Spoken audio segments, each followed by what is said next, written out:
I'll beg to argue that we don't even get paid. Oh, man. Hey, HQ. Are these the right coordinates? Seems a little off. Might be a little bit deeper than what we expected to be. Lieutenant Howard, you're in the right spot. What do you guys see out there?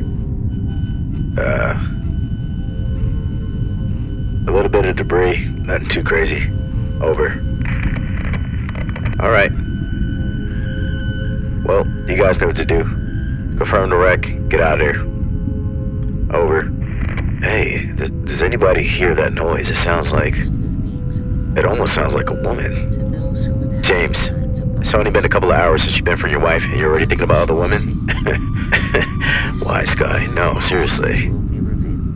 It's very odd. What the heck is... Does anybody else hear that sound? Lieutenant Howard, what's going on out there? Lieutenant Howard. Oh God, what the fuck is that? Lieutenant Howard, do a radio check. It appears that we lost you. Lieutenant Howard!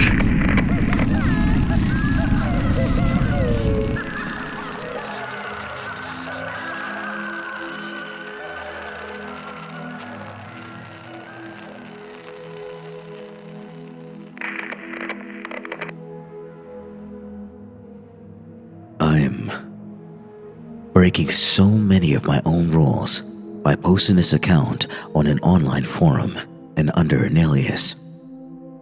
In my long, and dare I say it, distinguished career as a freelance investigative journalist, I have never taken such an action. Nor have I ever published a story without first checking and double-checking my information.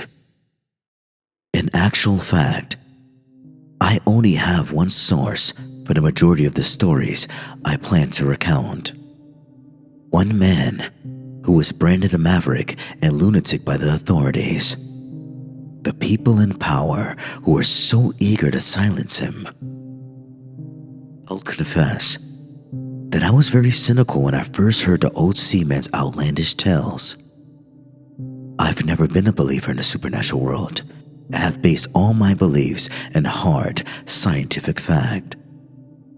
But recent events have changed my mind, and my source is a man I've grown to trust. Even so, I wish I had the opportunity to further investigate the claims made and obtain conclusive evidence. But alas, I fear my time is limited. The government may come after me.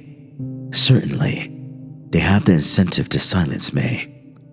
Still, during my career, I faced down many petty bureaucrats, secret policemen, and tin-pot dictators. Governments don't scare me anymore. But what lies beneath the deep blue sea certainly does. I'm sure you're all familiar with thalassophobia. That is, the persistent and intense fear of deep bodies of water. This was never a phobia that affected me to any great degree. In times past, my rational mind would have written such fears off as an evolutionary response or a result of watching so many killer shark movies. I never would have dreamt that our oceans were home to so many dark secrets and evils almost beyond human comprehension. Some say ignorance is bliss, but this was never a philosophy I'd adhere to. In fact, I have always prided myself on my thirst for knowledge and passion to pursue the truth.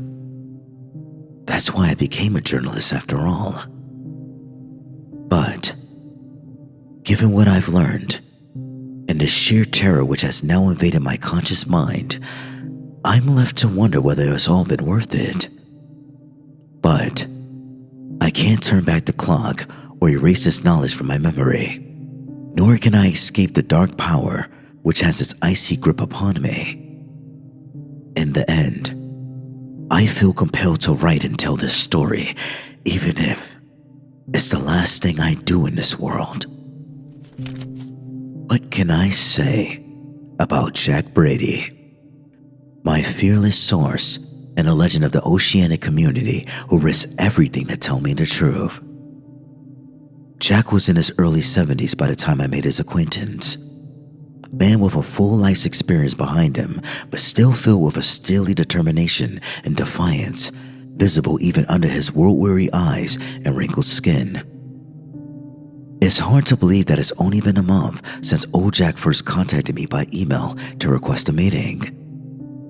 Jack hinted that he had a story of great importance which he wished to impart to me, and only me. Apparently, he read some of my previous exposés and felt I was the right man for the job. I'll confess that I almost dismissed and deleted the unsolicited email out of hand. I receive a lot of hoax and prank messages given my career, and Jack's vague descriptions of the secrets of the 7 seas frankly sounded like a lot of bullshit. But I didn't delete the email and instead sent a reply to arrange a meeting. I can't say why exactly. Call it a journalist's instinct, but I got a whiff of a story and had to follow the lead. I didn't walk into the meeting blind, however. As always, I did my due diligence and looked into Jack before going to meet him. I soon discovered that my source had lived an interesting life and varied career, although his passion for the sea was a constant. Born and raised in an Irish Catholic family in Boston, Jack had left home to join the Navy at 18 and spent the next 5 years in the service. After his honorable discharge, our hero worked as a diver in the West Indies for several years before an unspecified incident made him suddenly quit and seek a new career. His employment history was rather vague after this point, at least according to the official record. He was formerly employed by the National Oceanic and Atmospheric Administration for nearly 4 decades, although I noted how Jack was officially listed as an independent contractor on their roster. It was unclear what work Jack Brady did for this seemingly mundane and unremarkable government agency, but his email strongly implied that Noah was part of a wider conspiracy. But what were they covering up? Jack's initial email didn't provide the details, but he did send a number of hyperlinks leading to obscure and seemingly unrelated articles. I read the collection of news stories, scientific journals, and Wikipedia articles which covered everything from biblical sea monsters to the lost city of Atlantis and unexplained underwater sounds. I could only see one thing which linked these stories together, and that was Jack Brady's lifelong passion, the 7 seas. We met in a spit and sawdust bar in the Harbor District, the type of place where the patrons glared at you suspiciously when you entered. I found Jack sitting at the bar, nursing a large glass of whiskey. His appearance was much as I would have expected. Jack was a large man, not overweight, but well-built. I noted an old scar across his right cheek and how his deep blue eyes were focused despite the alcohol he'd already consumed. Jack greeted me coolly, shaking my hand firmly and nodding his head. He offered me a drink, which I politely declined, and motioned me over to a corner booth where he said we could talk in private.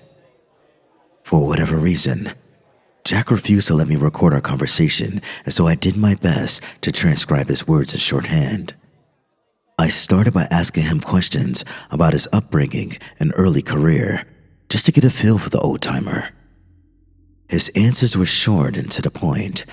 He'd grown up in a seafaring family and was taught to sail at an early age. Jack said little about his time spent in the Navy, only saying that he served as an enlisted sailor on the destroyer and was deployed to the South China Sea during the fall of Saigon. It was clear that he didn't wish to talk about his personal and family life, but he was keen to recount a story from his time working as a rescue diver in the Bahamas. 13th of July, 1982. I'll never forget the date. I know it's a cliche, but that was the day which changed my life forever. I got a call that morning from the Nassau police asking for my help with a body recovery offshore. A fisherman had reported seeing a corpse standing upright in the shallow waters. Standing upright? I interjected in confusion. Yeah, his feet were encased in concrete. Real mafia shit.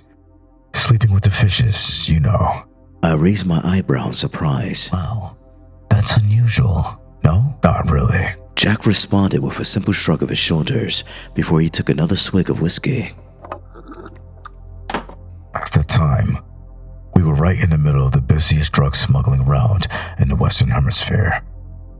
Drug runners have disputes, and corpses end up in the water. Body recoveries are pretty common. The circumstances were strange, but it was only once I got in the water that I realized something wasn't right. How so? I asked, my interest now piqued. Well, it was a hot day. Temperatures in the high 90s. The water should have been warm. But when I made the dive, it was ice cold. I remember shivering once I reached the surface. It made no sense. But things only got weirder from that point. He paused again to take another gulp of hard liquor. I guess Jack needed the Dutch courage to continue, and I noticed how the color had drained from his face. The body wasn't deep. Only 20 to 30 meters down. We weren't far from the shore, and the water was crystal clear, and so I could see the body from the surface. So despite the warning signs, I made the dive. Like I said, the water was impossibly cold, but there was something else. There were no fish anywhere in the vicinity. Now, I've dealt with a lot of body recoveries, and when a corpse is underwater for any length of time, it's going to attract scavengers. The bottom feeders come first, and the biggest predators follow once they smell blood in the water.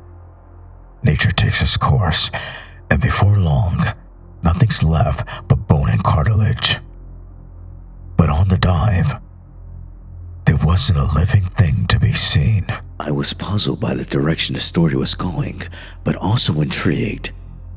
I noticed how Jack's voice had lowered in volume, and he appeared reluctant to continue his account, so I had to prompt him. Go on, I whispered. Jack broke eye contact, staring down at his glass before continuing. Like I said, I made the dive and saw the body close up. I already told you about his feet being encased in concrete. I don't know who did that to him, but I guess they had their reasons. The body was male and about 6 foot in height. That's about all I could tell about the victim. His clothes were ripped and torn, and his flesh was rotting. There was no evidence that any animals had feasted upon him, but nevertheless, the man's body was falling apart. The decomposition was advanced, and it seemed like the corpse had been in the water for a long time. This made no sense, because the body had only been seen and reported that morning. The victim wasn't in deep water and was visible from the surface, so there's no way it could have been missed for any length of time. I was puzzled by the body's condition, but my main concern was how to get him up to the surface. I knew I needed specialist equipment to do so, and was prepared to ascend back up and return to my boat. But then I saw it, and my whole body just froze. What did you see? I asked impatiently. Jack finished the rest of his drink before he answered, his voice shaking as he spoke. The dead man's eyes were closed, and then suddenly they weren't. He opened his eyelids and stared straight at me. God, those eyes, they were like nothing I've ever seen in my life. Jet black and soulless. Truly monstrous eyes. was frozen for a long moment, not believing what I was seeing. There was more. The corpse opened its mouth and revealed a gaping black hole, which to me looked like a portal to hell itself. Water seeped into its mouth, and I think he was trying to scream. But the sound was muffled underwater. He couldn't move his feet, but the monster reached out towards me with his bony, claw-like hands.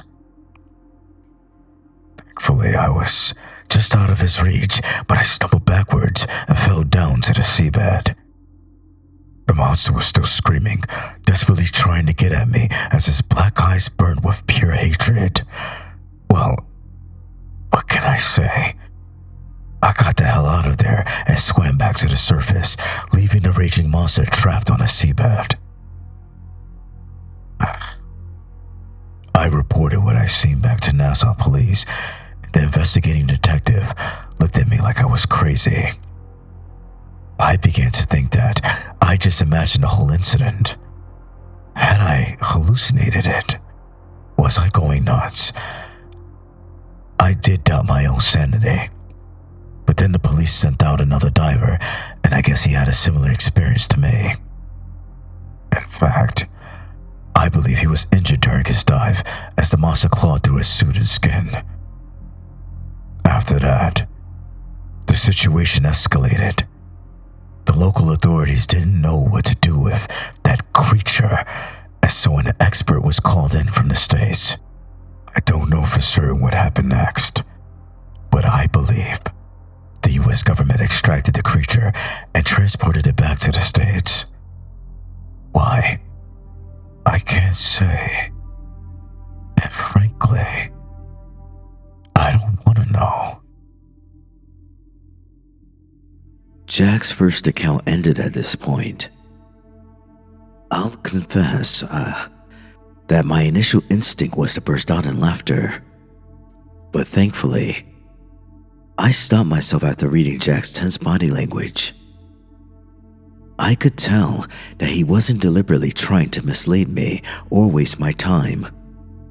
His story was ridiculous and surely impossible, but he seemed to genuinely believe this incident had occurred. I imagined he'd hallucinated the encounter with the undead being on a seabed. Perhaps there had been something toxic in the water, or maybe he was suffering from PTSD as a result of his military service. Either way, I didn't believe his account. In that moment, I didn't know what to say, literally being left speechless by the absurdity of Jack's story. In the end, it was Jack who broke the awkward silence as it seemed he could read my mind. You don't believe me, do you? He exclaimed coolly. You think I'm full of shit? He looked me straight in the eye as he asked his loaded question, and I suddenly felt very uncomfortable. I'm sorry, Jack, but it's just not plausible. I'm a professional journalist and I don't chase after ghosts and ghouls. Jack smirked and shook his head, but he still maintained eye contact across the table. That's okay. I didn't expect you to believe me. Not at first, anyway. And I don't have any physical proof of this story.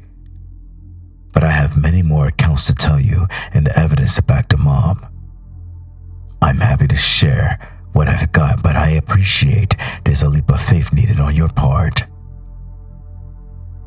If you want to walk away, I won't hold it against you. No harm, no foul. But if you want to dig deeper, you have my contact details. Now, if you'll excuse me, I need another drink. I left the bar soon after, my head spinning from the bizarre encounter. I've seen and heard some crazy things during my career, but never anything like Jack's story. Normally, I'd write off any tales of the paranormal out of hand, but there was something about Jack Brady which impressed me. He didn't seem like your average fantasist or crackpot, and I couldn't help feeling there was an actual story here. I did do my research into the Bahamas incident, but found little to back up Jack's account. My attempts to reach out to the Nassau police came to nothing. But then, Jack had claimed the incident was covered up by the authorities. I did find one short article in the archive newspaper which confirmed that a body had been reported at the location on the same date. What I found interesting was that there were no follow-up stories in the paper, which one would have expected to see if there was an ongoing investigation. I had experienced this in the field, and the whole thing did stink of a cover-up and media suppression. I think this was what persuaded me to get back in contact with Jack and arrange a second meeting. I still didn't think he'd encountered an undead ghoul off the coast of the Bahamas, but I did believe he had an insight into a world of secrets and conspiracies. Our next meeting took place on a sunny afternoon at the marina as the two of us walked along the jetty and looked out to sea. Jack was keen to show me his sailing boat, a beautifully crafted and maintained 25-footer called the Nautilus, its name neatly emblazoned upon the ship's hull. She's a beauty, I said enthusiastically, whilst noting Jack's pride. Will you take her out today? Jack's face turned pale upon hearing the question, and I wonder what I said wrong. There was a tense pause before Jack finally answered, and I noted a terrible sadness in his voice when he spoke. No. I haven't been out to sea since my retirement. I doubt I ever will again. Really, I should sell the old boat, but I just can't bear to be parted from her. I didn't know how to respond to this statement, but I filed the information away for future reference. Whether Jack's experiences were real or imagined, it seemed clear he was suffering from significant trauma. We walked back down the jetty and took a seat on a bench under the warm sun. It was then that Jack told me about his career change following the incident in the Bahamas. The Nassau job was a good gig. Sure, I saw some bad stuff, but I also saved a lot of people and did some good. And it was a beautiful place to live. A real tropical paradise. If it hadn't been for the incident, I might have stayed down there indefinitely. But seeing something like that changes a man.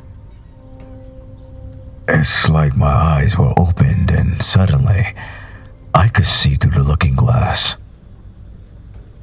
I was also intrigued by the expert they called in to deal with the creature I'd encountered. The fact that a team had been sent from my home country suggested this wasn't a one-off incident, and our government knew what was really going on beneath the surface.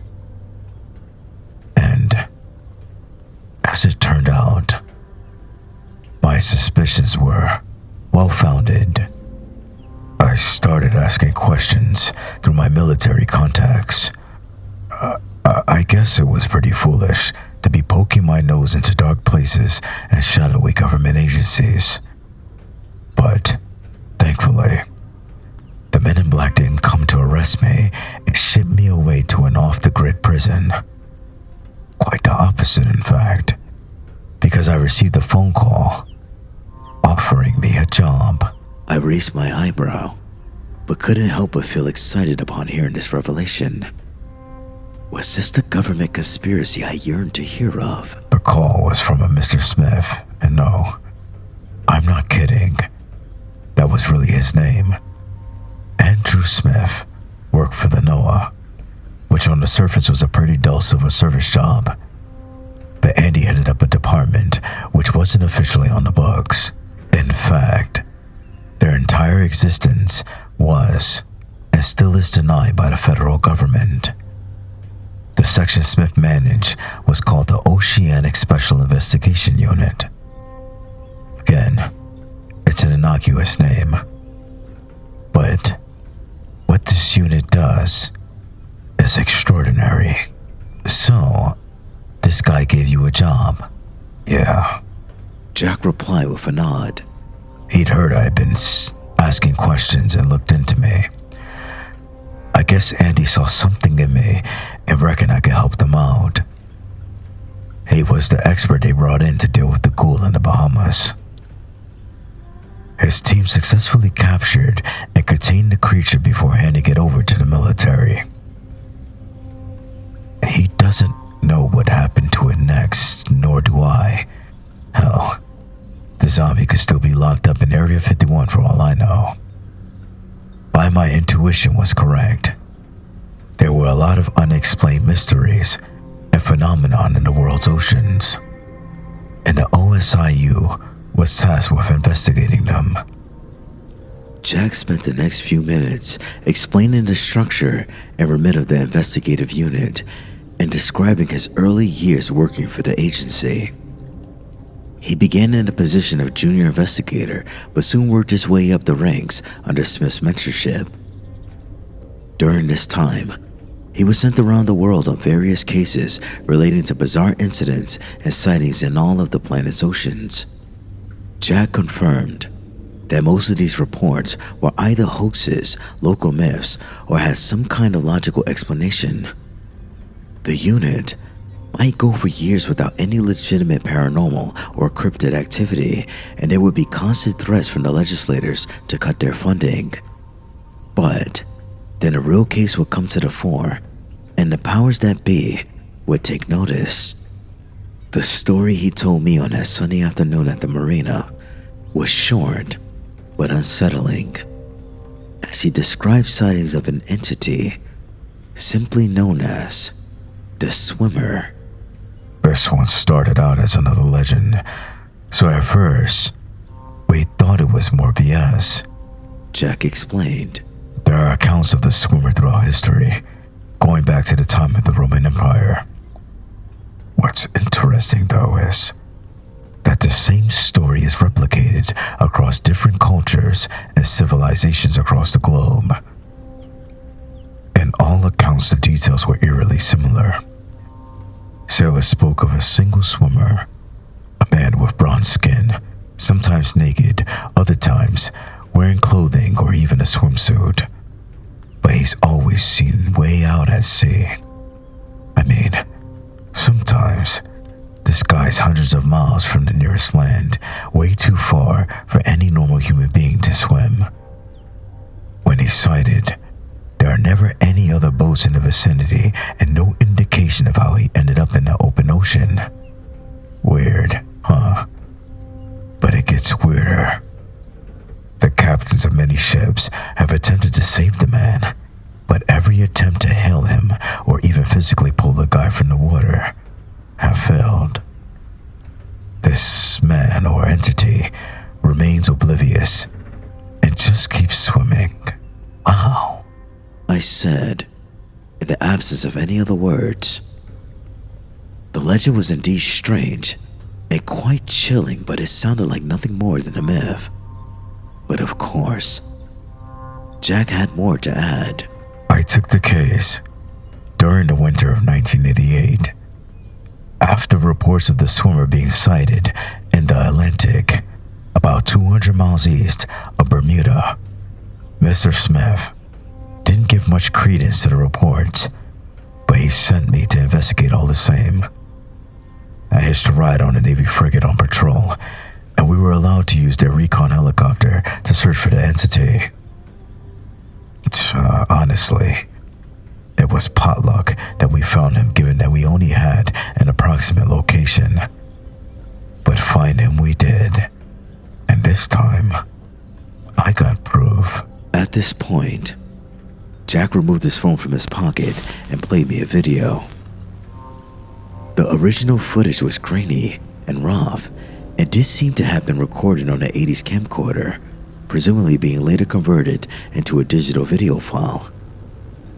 The clip had apparently been filmed from a helicopter flying over open water, and I could hear the din of rotor blades through the phone speakers.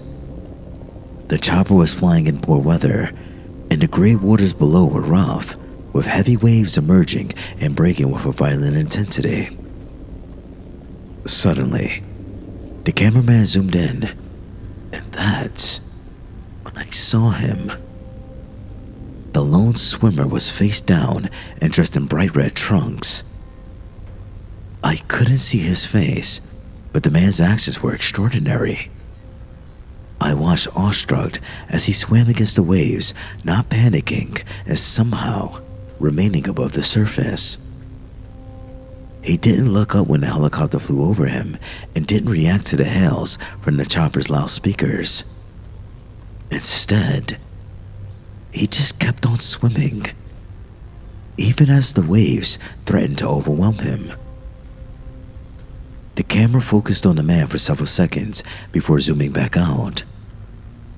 Next, the cameraman scanned the horizon, confirming that there was no land and no other ships or planes anywhere in sight.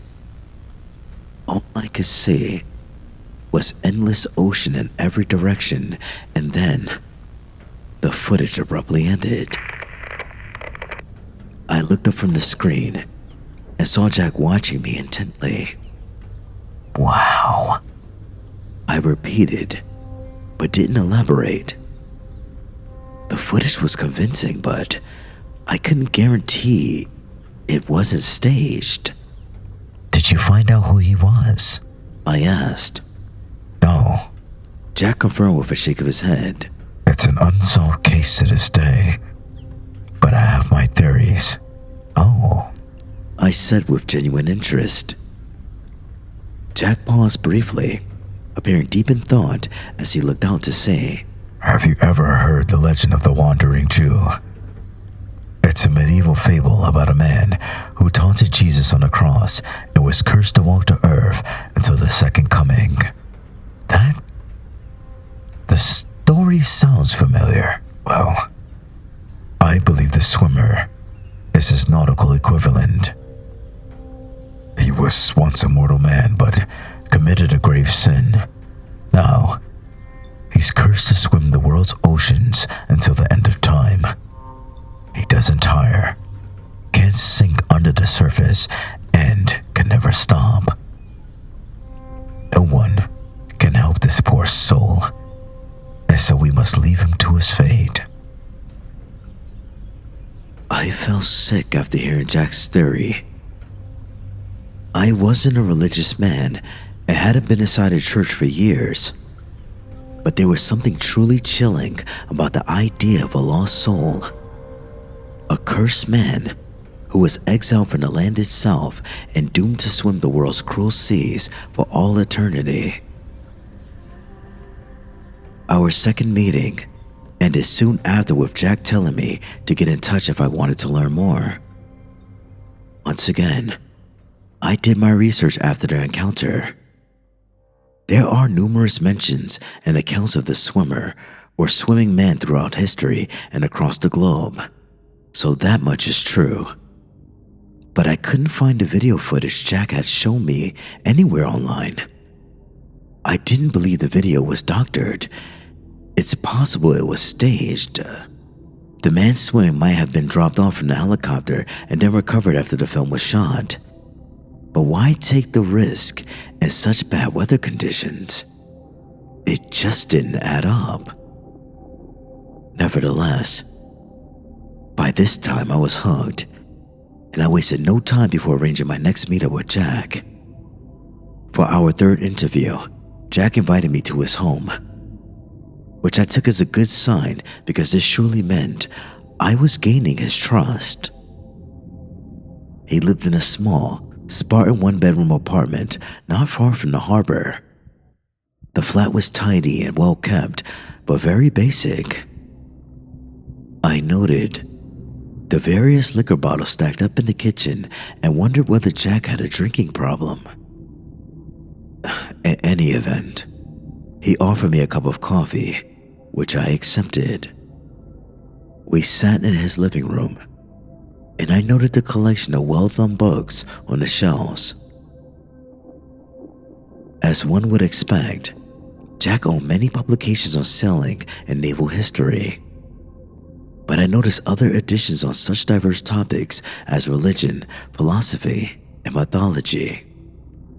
I was also surprised to see a pristine copy of the King James Bible sitting on a coffee table. Jack hadn't struck me as being a religious type, but perhaps what he'd been through had changed his outlook. As for me, I was intrigued, but still cynical, yet to be persuaded by Jack's outlandish tales. I watched as Jack set up his TV to stream a video from his phone and was mildly impressed to see a man of his age who was tech-savvy. He didn't play the video straight away, instead offering me an explanation. I apologize that I'm not able to share this file with you. The same goes for the swear footage. I'm not meant to have these videos, and I'm certainly not allowed to show them to journalists. I'm breaking multiple federal laws by just talking to you now. Call me uncommitted if you will, but I don't want to spend the rest of my life in prison. If and when I die, however, that's a different story. I'm happy to bequeath all the evidence I have to you on the condition that you break this story wide open. Okay? I answered, not quite sure what else to say. Jack leaned in close before asking his question. Well, friend, I'm sure you've heard of the lost city of Atlantis. This time, I couldn't help myself from laughing at the absurdity of his question. Sure. Don't tell me you guys found it. Jack shared in my amusement, sniggering amicably as he answered. No, I'm afraid not. That would have really topped off my career, don't you think? No, we didn't find Atlantis, but we did discover and explore another legendary city which was lost beneath the waves. An ancient city whose very existence challenges everything we thought we knew about human history. With that cryptic introduction, he pressed play on his phone, and the video was beamed onto the TV screen. What we saw was footage from an underwater camera, seemingly attached to a small submarine. It's a remotely operated underwater vehicle, or ROV. The footage was taken in 1996, and the technology was state-of-the-art at the time. The film continued as the sub navigated through dark waters and was clearly far below the surface, with the main source of illumination coming from the lights attached to its frame. The sub continued its descent towards a large number of stone buildings which were inexplicably spread across the seabed. The site was substantial, and I could see a number of smaller, flat-roof buildings surrounding a trio of large pyramid-type structures. Clearly, we were observing a lost city on the ocean floor, long abandoned by human beings and left to sea creatures and deep-water predators. I continued watching the extraordinary footage, awestruck and mesmerized by what I was witnessing. I had never seen a sight like this before and couldn't help but ask the question, where was this footage taken? I inquired. The Mascarene Plateau. Jack confirmed in a matter-of-fact tone. Northeast of Madagascar and west of the Seychelles. This location is about 150 meters below sea level. My jaw dropped as I continued to watch the submersible's camera as it approached the largest of the lost city's pyramids, perhaps 50 to 60 feet tall and built with stairs ascending to their summits. I'm no expert in ancient history, but I've never heard of a lost city in this region. No, you wouldn't have. There's no official written records of this civilization ever existing. In fact, all of the historical and geological records say this city shouldn't be there. And yet, here it is. What did you learn about this site? And why was the discovery never made public? Honestly, we don't know much. The archaeologists can't explain the structures in pyramids. They say the building designs include aspects from several different ancient civilizations: Egyptian, Mayan, Cambodian. It seems that this sunken city predates them all. It could well be tens of thousands of years old.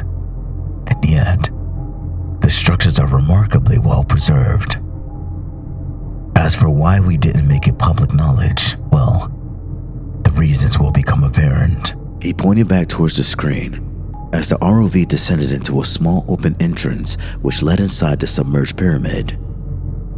I watched intently as the remote-control submarine was navigated through a tight corridor inside of the pyramid, its headlights illuminating the path as it dove deeper into the guts of the structure.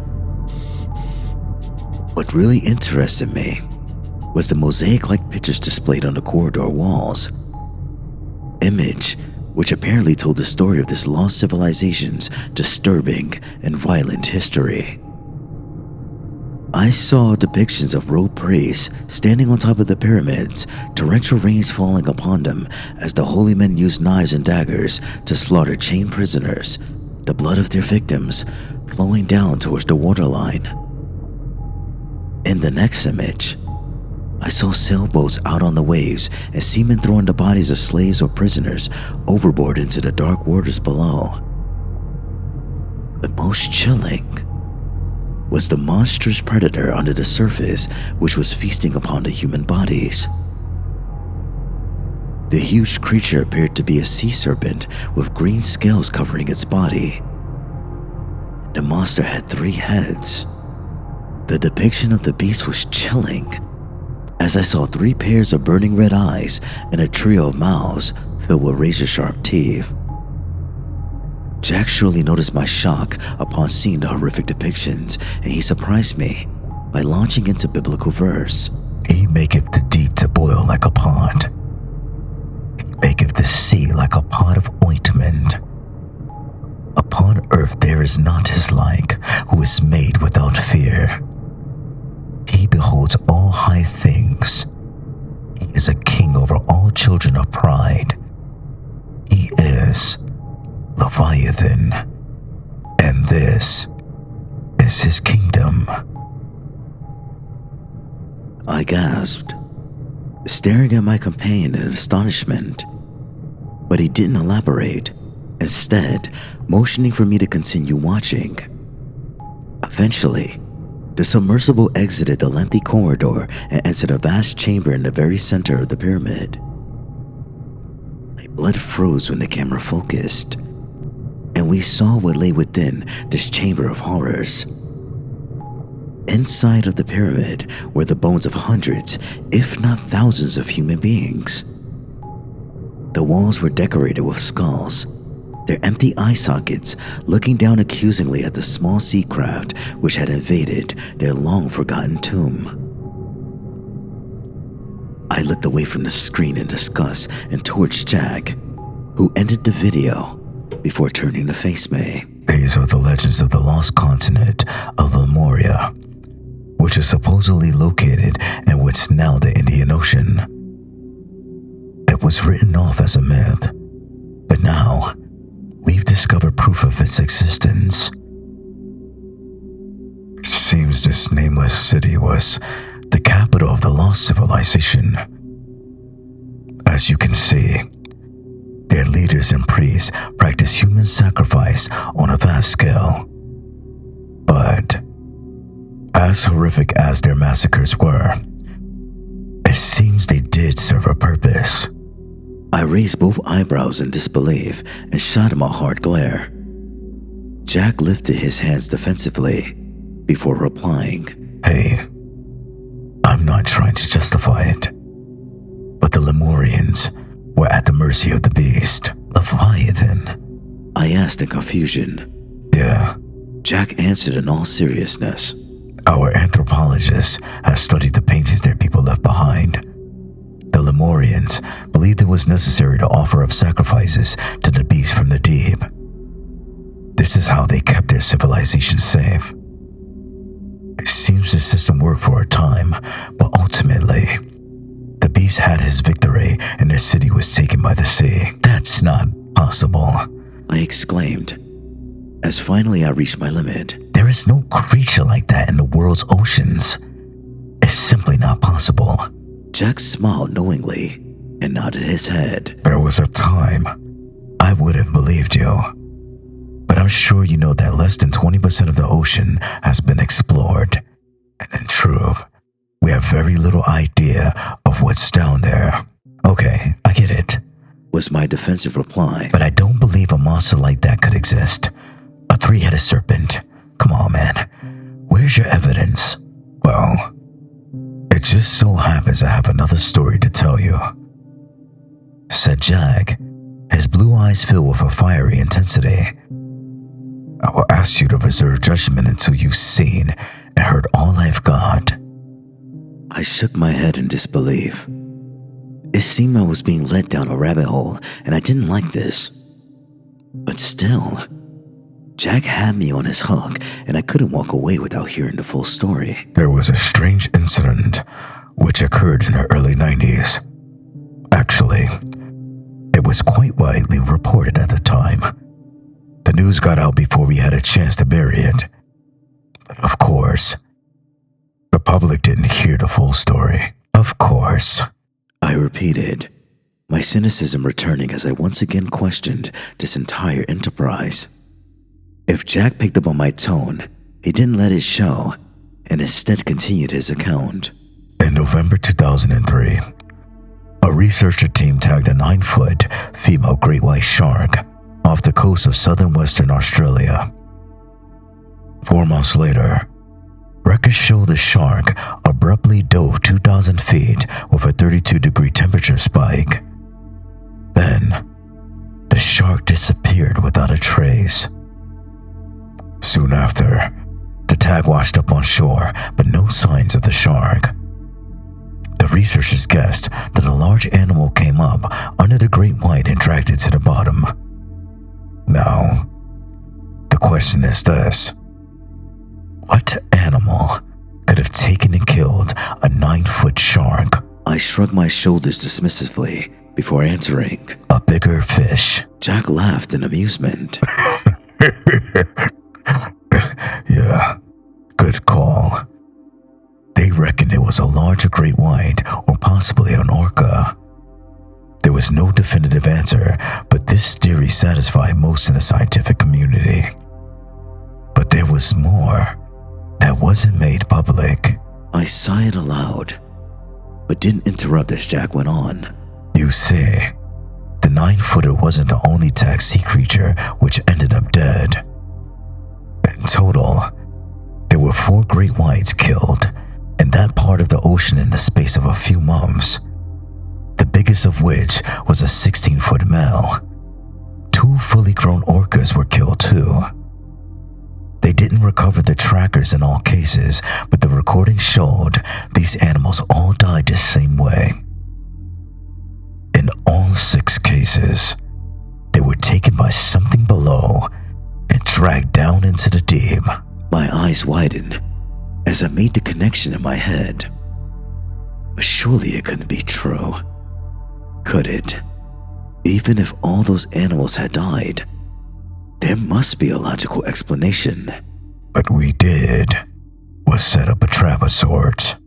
We obtained the body of a recently deceased 12-foot great white and secured it to a buoy 50 meters below the surface and right in the middle of the unknown predator's hunting grounds. What's more, we attached underwater cameras to monitor the situation and hopefully catch a glimpse of it. I felt my heart beating faster in my chest as I pushed him for more. What happened? I demanded. Jack smiled, as if he enjoyed keeping me on my toes. The shark's corpse was floating in the water for 3 days. We were about to give up and cut the body loose. Then this happened. Once again, he operated his phone and streamed another clip onto his TV. The video was a short one, barely 10 seconds in length. It was that quick. One moment, we were looking through an underwater camera facing downwards, down into the dark abyss. Suddenly, something huge emerged from the depths, propelling itself upwards and towards the camera. I only got a quick glimpse of the beast, but its horrifying features were unmistakable. The giant predator, which emerged from the darkness, had 3 heads with 6 burning red eyes and a trio of gaping jaws filled with so many rows of sharp teeth. I literally recoiled in my seat, letting out a startled cry as my frightened brain tried to make sense of what I'd just seen. The video cut out a second later, the screen turning to black in an instant as I guessed the camera was swallowed up in the monster's jaws. Even though the monster was only on camera for a brief few seconds, Jack was able to show me a still image. The water was dark and the picture blurred, but I could clearly see the predator in all its hideous glory. A nightmare of teeth and rage with 3 wide maws which looked like the entrance to hell itself. And those eyes, all 6 of them burning red with rage, but also with intelligent malice. I had never seen such a creature before, but couldn't help but acknowledge the stark resemblance to the depictions within the sunken city. I left Jack's place soon after, still in a daze and feeling sick to my stomach. I didn't make arrangements for a further meeting, but muttered something about getting in touch as I shuffled towards the door. Jack made it clear that he had more information to share with me, but I think he knew I needed time to process all I heard and seen. I'll confess that I poured myself a stiff drink when I got home, and it took me some time to calm down. But once I regained my senses, I started thinking logically and the doubts returned. The footage I seen in Jack's apartment was unsettling, but certainly not conclusive. The videos of the underwater city and 3-headed beast could have been staged or created by CGI. I don't know why Jack or anyone else would have gone to so much bother to do so, but I couldn't rule out the possibility. If Jack was telling me the truth, then there must be supportive evidence, logs, data, witness statements, etc. Maybe he had access to this information, but for now, I couldn't be certain of anything. I told myself that this had to be bullshit, and I was taken for a ride by Jack Brady. All of my professional instincts told me to walk away, to cut off contact with Jack and abandon the investigation. But there was something deeper inside which stopped me from doing so.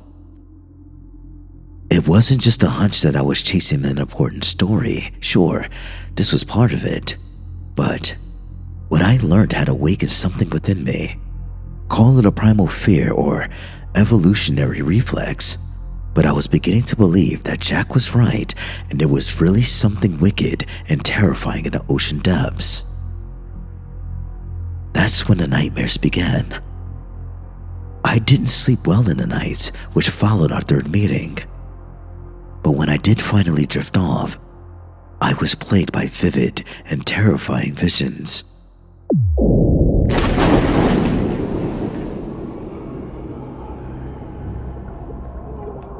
In the first nightmare, I found myself sinking into the abyss, powerless, as I descended into the darkness and towards a seemingly bottomless pit. The light faded as the water filled my lungs. But in my dream, I wasn't drowning and I felt oddly at peace. Don't get me wrong, it was terrifying to be so helpless.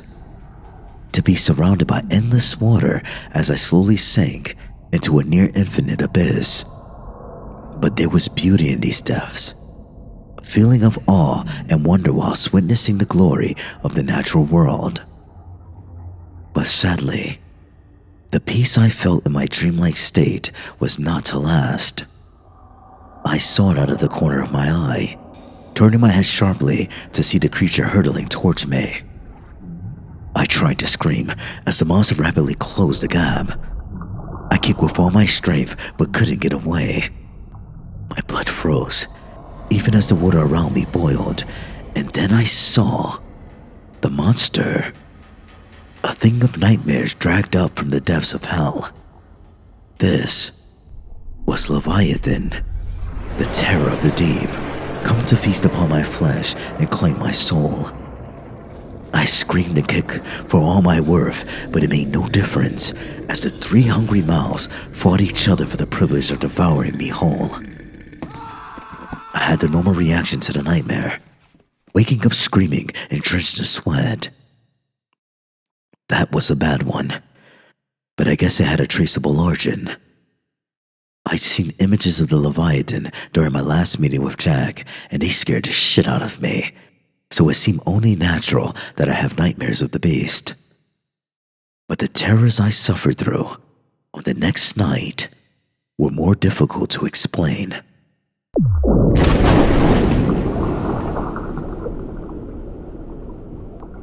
Once again, I was plunged into an underwater nightmare.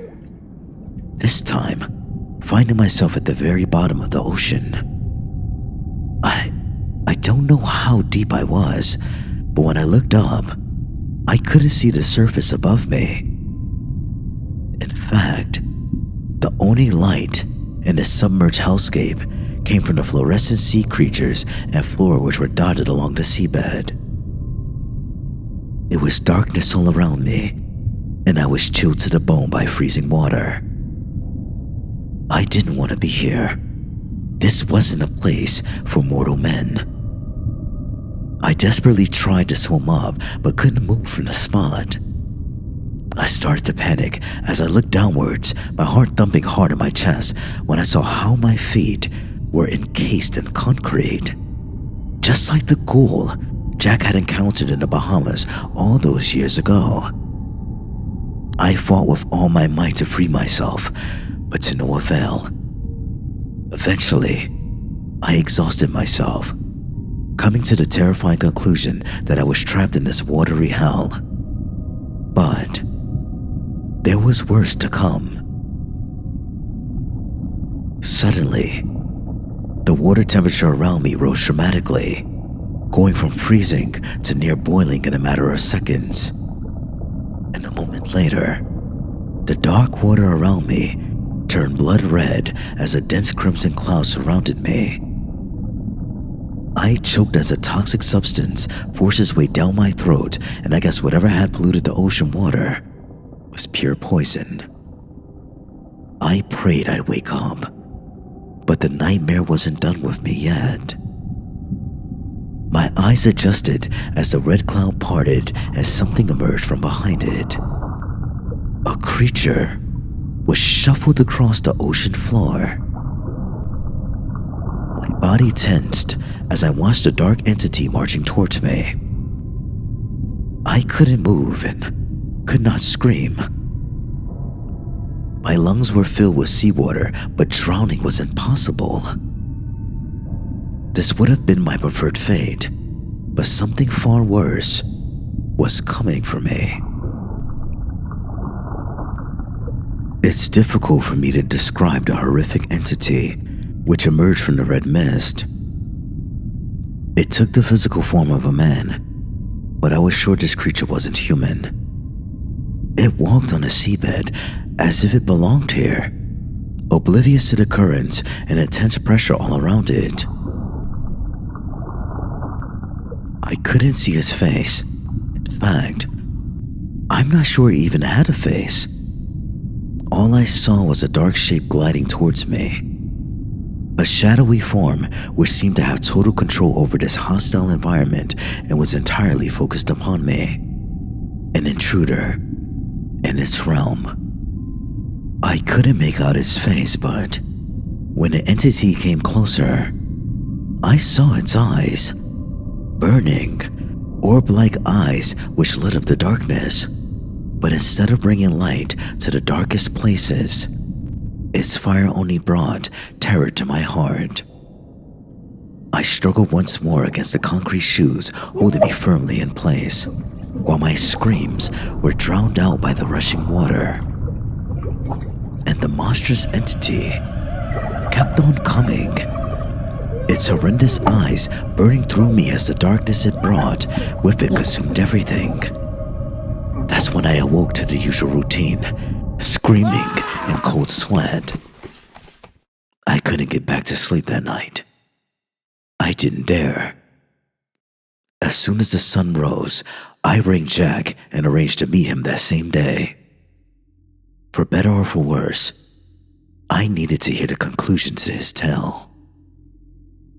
My voice was shaking when I called Jack, and I'm sure he picked up on my discomfort over the phone.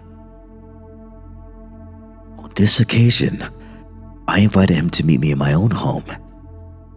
I normally would never do this with any source, but I justified the decision in my head, telling myself that it would be better to be on my home turf to ensure he didn't play any tricks when presenting his evidence.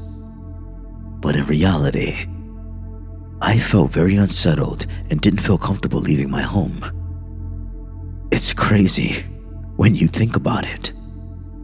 I faced some significant challenges and dangerous situations during my career, but the vivid nightmares I'd experienced recently had me really shook. Jack arrived at my apartment early, just after 9 a.m. as I recall. I tried to make myself look presentable, but couldn't hide the bags under my eyes and cold sweat on my brow. Jack looked his usual self when he arrived at my front door, with a tough exterior barely hiding the sadness and vulnerability within him. My visitor gave me a suspicious look when he first saw me, but made no comment as I invited him inside. It was only when he was settled and seated in my living room that he asked me a question which was really more of a statement. You've been having nightmares, haven't you? Jack asked. My jaw dropped as I stared into Jack's deadpan eyes. I experienced a combination of emotions and a tense moment passed before I was able to speak. How the hell did you know that? I eventually asked. Jack nodded his head, his eyes dropping as he appeared to look guilt-ridden. I'm sorry, pal. I should have warned you that this was a possibility. All of the staff in the OSIU has suffered through them. I thought the nightmares wouldn't affect you because you're only hearing these accounts secondhand. I guess I was wrong. I took a deep breath as I collapsed onto my couch and tried to process what I'd just been told. What Jack said didn't make any sense. How could the stories he told me infiltrate my subconscious to such a great extent? Surely it must be coincidence. But even so, it was my job to discover and investigate uncomfortable truths, and I knew I had to emotionally distance myself to do this work. So, why was I so angry with Jack for exposing me to this? I did my best to suppress my negative emotions and remain professional and hospitable. Can I offer you a cup of coffee? I asked my guest. Jack shot me a half grin and a wink before reaching into his jacket pocket and withdrawing a quarter bottle of whiskey. I thought we might take something stronger, he said coyly. I did my customary raising of my eyebrow before I glanced down at my watch. It's a bit early, isn't it? I said in a self-righteous tone. Trust me, you're going to need a stiff drink by the end of this. Jack answered firmly. Now, I suggest you fetch us 2 glasses. I reluctantly pulled myself up from the couch and shuffled over to the kitchen. At first, I only took 1 shot glass from the cupboard, but then I thought again and picked up a second. I set the 2 glasses down on my coffee table beside Jack's bottle. By then, my hospitality had reached its limit as I demanded answers from my guest. What have you got for me, old-timer? I asked firmly. Jack smiled faintly, as impressed by my straight-to-business attitude. Well, my friend, you've done your due diligence, so I'm sure you're familiar with the bloob. I thought for a moment before remembering where I heard this odd name before. Yes, I believe so. I eventually answered as my exhausted brain retrieved the stored information. I understand the bloob was an unidentified underwater sound detected by the NOAA during the late 90s. Correct, Jack said coolly. The sound was detected in the South Pacific in 1997 by a system of listening devices used to monitor undersea seismic activity, amongst other things. It could be categorized as an ultra-low frequency and high amplitude.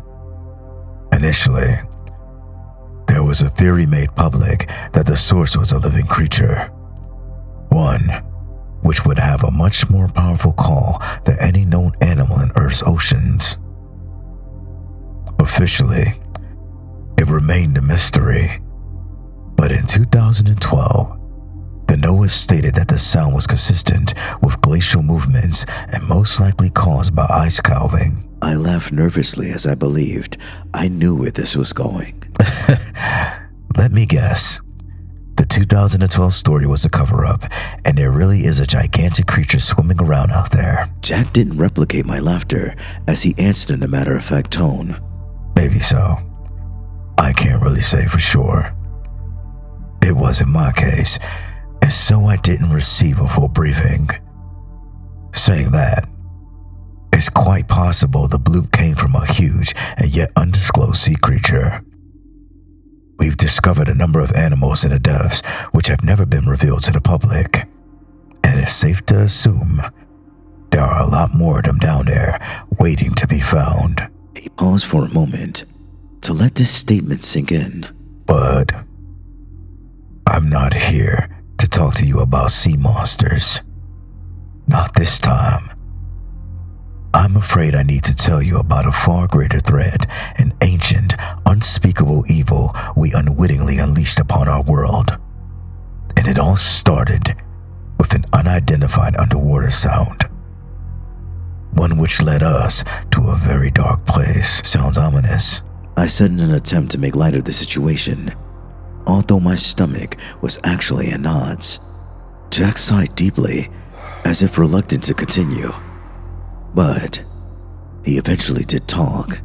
2 years ago, our sound surveillance system detected an unidentified signal from the South Atlantic, about 300 miles south of the Falkland Islands. Now, we've picked up mysterious sounds before, of course, including the bloob. Most turn out to have natural origins, underwater avalanches, whale songs, and so forth. But this sound wasn't like anything we've detected before. The initial recording was scratchy and of poor quality, but one thing was clear. What we heard was a human voice. A female voice, to be precise. My blood froze, and eyes widened as I stared at Jack in astonishment. How is that possible? I exclaimed in dismay. We have no idea, Jack answered truthfully. but the top brass wanted us to investigate.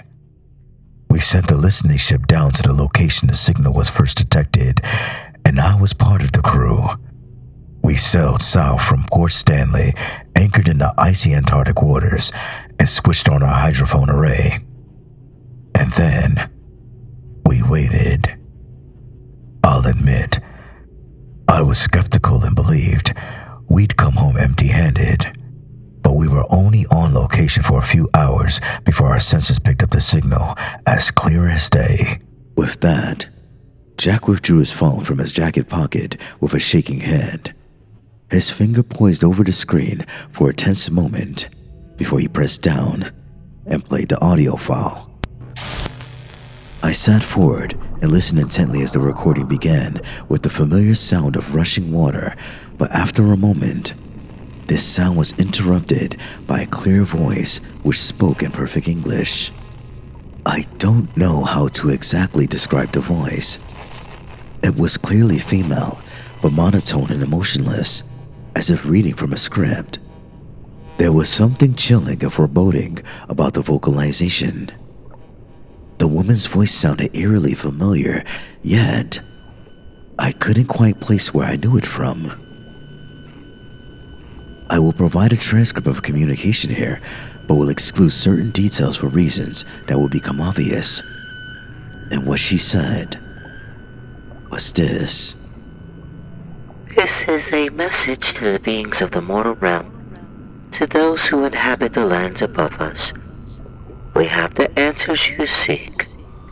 The mysteries of the land and seas will be revealed. What followed was a series of numbers which Jack confirmed were coordinates and a specific date and time. Details which I will not publicly reveal. Come to this place and speak these words. Ex nihilo nihil fit, sangus mus tibi. Come to us, and all will be revealed. Jack stopped the recording without delay, his body trembling and face pale. I'm going to need that drink now, he said shakingly. I complied without question, pouring my companion a large glass of whiskey and getting one for myself too. We shared a stiff drink before Jack composed himself enough to go on. Message continued on a loop for about an hour, at which point our microphones malfunctioned and we lost the signal. That wasn't the scariest part. In a matter of minutes, the water temperature rose dramatically. I mean, it sent from sub-zero to near boiling, like hell itself was rising to the surface. This should have been impossible, and yet, I swear it's the truth. He paused for a moment to take another deep gulp of hard liquor. As you can imagine, this event caused considerable fear amongst the crew. But thankfully, the water temperature soon dropped, and we wasted no time in lifting anchor and leaving the area. Our equipment was fried, but we had the audio recording, which we brought home to our superiors. I nodded my head in fascination. Jack's story was insane, but I was hanging on his every word, and now I really did believe the old sea dog. I had many questions, but one in particular came to mind. The words in Latin. What did they mean? I asked shakingly. Jack delayed for a long, intense moment before answering, although he was unable to meet my eye as he whispered the translation. Nothing comes from nothing. My blood for you. My heart almost stopped, and I took a deep breath before asking my next question. What did you do next? Jack snorted before taking another drink. I'll tell you what we should have done. Nothing. I argue strongly that the message should be ignored. We were dealing with powers we didn't understand, and there was a distinct possibility we were being lured into a trap. The coordinates communicated in the message were located right in the middle of the Challenger Deep. You're familiar with this region? Sure, I replied after a second's thought. The deepest point of the seabed located in the Marina Trench, Western Pacific. I believe the Tree State was the first sub to descend to its depths in 1960, and didn't James Cameron do a solo descent?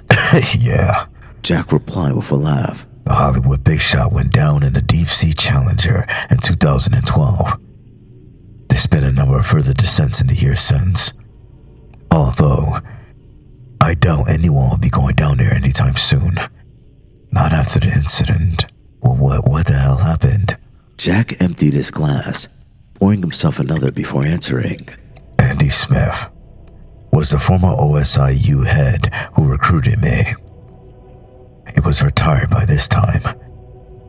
I won't name his replacement, but you can probably uncover his identity with some digging. Suffice to say, the new boss was a real arrogant son of a bitch, and ambitious too. Like I said, I argued against the expedition, and I wasn't the only one to do so. But in every generation and organization, there's some asshole who thinks he can take on the gods, who keeps pushing the boundaries and doesn't think about the consequences.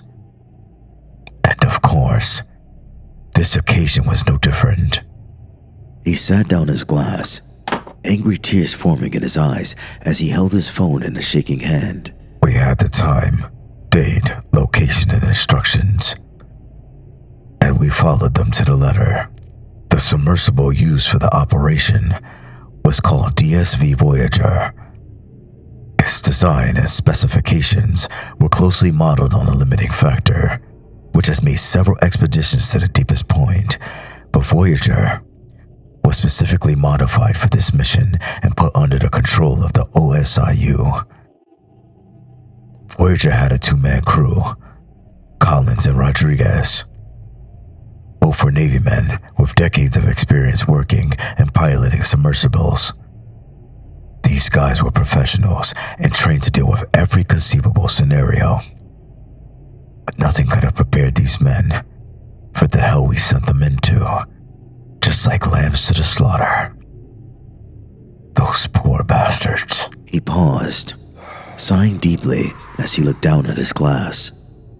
I am going to play the final communication with the Voyager's crew on the day of the mission.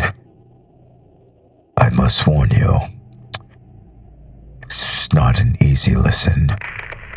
I braced myself, not quite knowing what to expect, but realizing it surely wouldn't be good. I heard a two-way radio call between the Voyager and their HQ on the surface. It reminded me of a conversation between astronauts and their command and control back on Earth. Houston, we have a problem. This transmission wasn't coming from outer space, but the pioneers were in an environment just as alien and dangerous. Nevertheless, the Aquanauts were calm and professional whilst delivering their updates. Initially, at least. Touchdown. Welcome to the bottom of the world, gentlemen.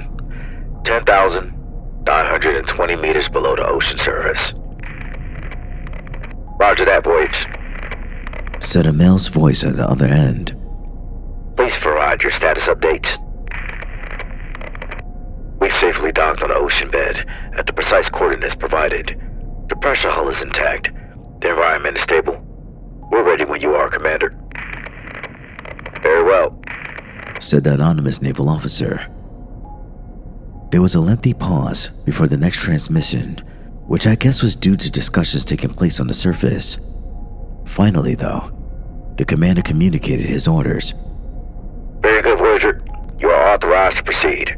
Please broadcast the message. Roger that, sir. A moment later, and we heard those ominous Latin words being blasted through the speakers. The sound muffled by the intense pressure, but somehow still audible. Ex nihil nil fit sangus mistibi. Ex nihil nil fit sangus mistibi. Ex nihil nil fit sangus mistibi. The voice continued on a loop, repeating over and blaring out into the deepest, darkest ocean on Earth. I shook my head in disbelief, stunned that anyone in a position of authority could order such a reckless mission. Whilst doing so, I looked Jack in the eye and was met by a hard stare. We continued to listen to the audio recording as all hell broke loose. It started with a low rumbling sound which slowly grew louder and more intense. Command, we're getting some significant seismic activity down here, said the pilot, his previously calm voice now beginning to crack. Please, repeat, Voyager. Came the confused reply from the surface. A second panicked voice called out from the submersible. Oh God, the seabed is opening up. Stay calm, Voyager. Enact emergency protocols. The external temperature is rising rapidly, said the pilot. The water is turning red. sweet Jesus. What the hell is happening? Voyager? Tell me what you see. Do you copy? They're all around us. They're all coming for us. What's all around you, Voyager? What is happening down there? They're not human. They look like men, but they're not. These beasts, these demons, they come from the shadows. Their eyes. Oh God, don't stare at my eyes. They see everything. God damn it, Collins. Pull yourself together. It's too late. They're inside us. We can't fight it any longer. Rodriguez is gone. The air's running out. The pressure is building. Oh my God. There followed several seconds of maniac, blood-curdling screams, and then silence. Nothing but static from the submarine as the commander pointlessly screamed down the line. Voyager, do you copy? Voyager, answer me, damn you. At this point, Jack abruptly ended the audio recording, leaving me in stunned silence. There was so much for my terrified brain to process in that moment, but one thing in particular came to mind. The shadowy humanoid entities with burning eyes. The Aquanauts had apparently been attacked by these creatures at the bottom of the ocean, but I was already familiar with these demons because they'd haunted my dreams only the night before. It was some time before I was able to speak again and ask my next question. What happened down there, Jack? My companion could only shrug his shoulders before answering honestly. We don't know for sure. The most plausible explanation is a hull breach and implosion due to the immense pressure. The crew members may have hallucinated as a result of oxygen deprivation. There wouldn't be much left after such an incident. Still, we sent an unmanned submersible down to the site to search for any signs. But we found nothing. No debris, no human remains, no evidence that the Voyager had ever been there. And according to the official record, it never was. The Voyager wasn't on the books. Collins and Rodriguez were supposedly killed in a training accident, and the whole ugly incident was covered up. I nodded my head, as suddenly I was back in familiar territory. An undisclosed mission gone wrong. Good men killed due to the negligence of the higher-ups and the cover-up by those in charge. That's quite the scoop, even without mentioning the more unusual aspects. I muttered. Indeed. Jack replied solemnly. But sadly, that's not the end of the story. I felt my stomach drop as those words sunk in. The message. The creatures that emerged from the depths. They're not going to stop, are they? No. They're not. Jack confirmed, with shame in his voice. We unleashed something that day. An ancient evil which was trapped in the ocean depths for thousands of years. And now, thanks to our reckless actions, this evil is free. He sighed and lowered his voice to a whisper before elaborating. I resigned my position shortly after the Challenger Deep fiasco. It was either that or end up murdering my commanding officer. Still, I have friends in the OSIU, and I hear what's going on. The activity over the last year or so has been off the charts. Disappearances at sea, unidentified creatures emerging from the depths, disembodied voices heard on the coast, and shadow people sighted on oil rigs and isolated islands.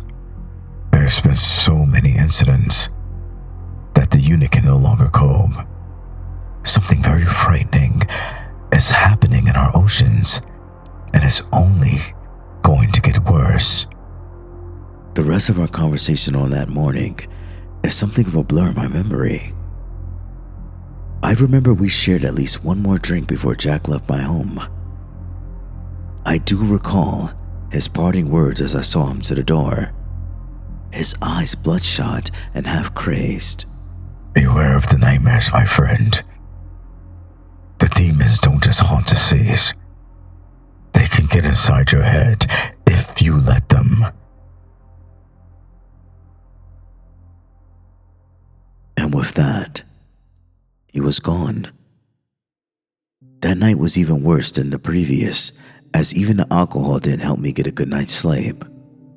The nightmares weren't as vivid as they had been, but instead, I was assaulted by a series of horrific images: men drowning at sea, sirens drawing children to watery graves, and hideous monsters beyond description which ascended from the icy depths.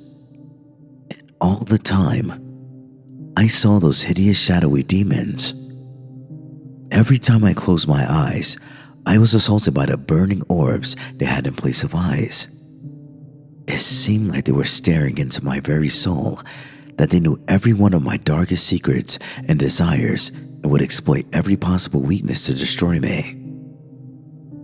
I genuinely fear that I'll never be able to rest again, not after all the horrors I've seen and heard. I rang Jack at 5 a.m. the next morning and found he was already up. He sounded strange over the phone, but we arranged to meet at the marina shortly after sunrise. Jack told me this would be our last meeting, and he would provide all the evidence I needed to publish my story. I hoped he wasn't serious about this being the final time we'd meet. This story has affected me like none other, infecting my subconscious and taking over my entire life. There was no one else I could talk to about this. Jack Brady was the only other person who understood. I arrived at the marina shortly after dawn, sitting on the bench for almost an hour while I waited for my companion. I looked out to sea, saw a storm forming on the far horizon with black clouds and powerful waves clearly visible. I thought little about this at the time, however. Jack was running late, which wasn't like him. I tried ringing his number, but it went straight to voicemail. That's when I started to worry.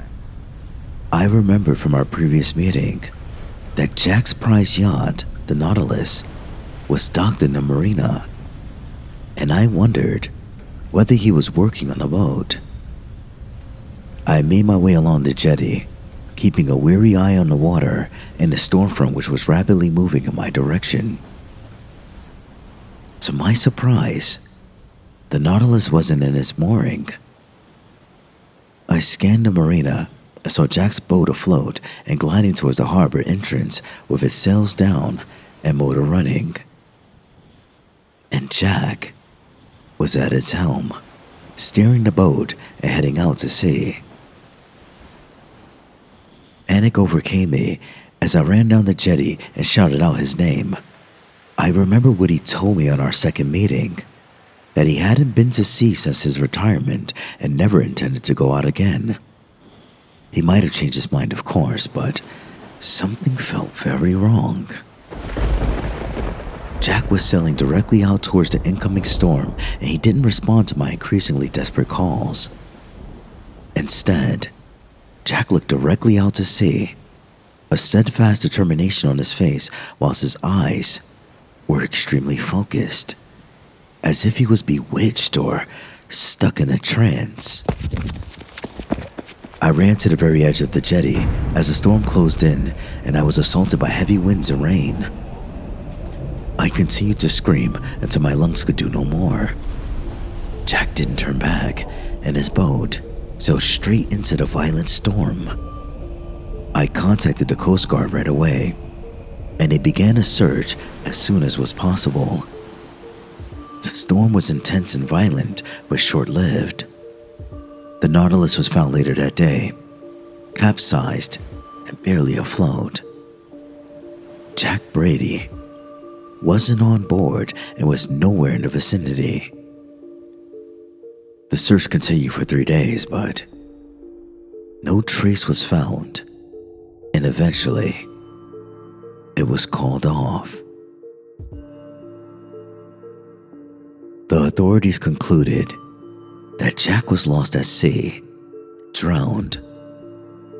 No one could explain why an experienced seaman had set out during a severe storm without taking any of the standard precautions. Many thought he'd taken his own life, but I knew better. Surely, whatever evil had been set free had finally overcome Jack Brady, forcing him to make the fatal sea journey which claimed his life. Jack was gone, but he left me a parting gift. Due to the chaos of that day, it would be several hours before I checked my emails on my phone. When I did so, I discovered a message from Jack's account, an email with no subject line and only containing a hyperlink.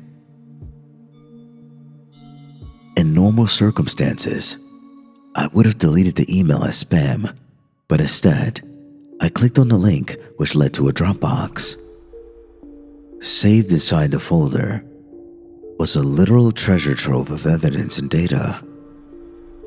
All of the video and audio recordings Jack had played for me during our meetings, and much more.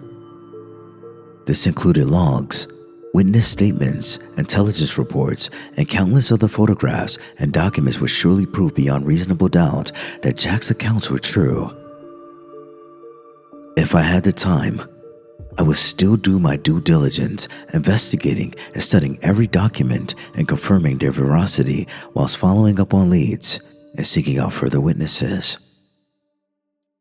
But alas, I fear my time is limited, and so I'm reduced to writing this quick-fire article because you see, whatever evil took over Jack is now firmly entrenched in my head. It's not just my dreams, which are plagued by nightmarish images. During the daylight hours, I find myself drawn to the ocean. I spend hours at the water's edge and staring out to sea. An overwhelmingly urge rising from inside me as I'm pulled towards the cold and unforgiving abyss. I'm fighting with all my strength, but fear. It's only a matter of time before the demonic forces now controlling our oceans take my body and soul. And so, I'm reaching out in a last desperate act. It's clear that our government is incapable of stopping the evil they unwittingly unleashed, and it seems their only priority is to cover up their own complicity in these events. But even if I am doomed, I still have hope for humanity. I'm sharing Jack's story in the belief that somebody reading can prevent this evil from destroying us. The clues are surely out there. The ancient knowledge or white magic which kept these aquatic demons at bay for so many generations. There must be a way. This can't be the end. Please, God, save us now, before it's too late. This concludes our story. Thank you for listening. I hope you enjoyed the content. Please like, comment, and subscribe, and I'll see you in the next video. Bye.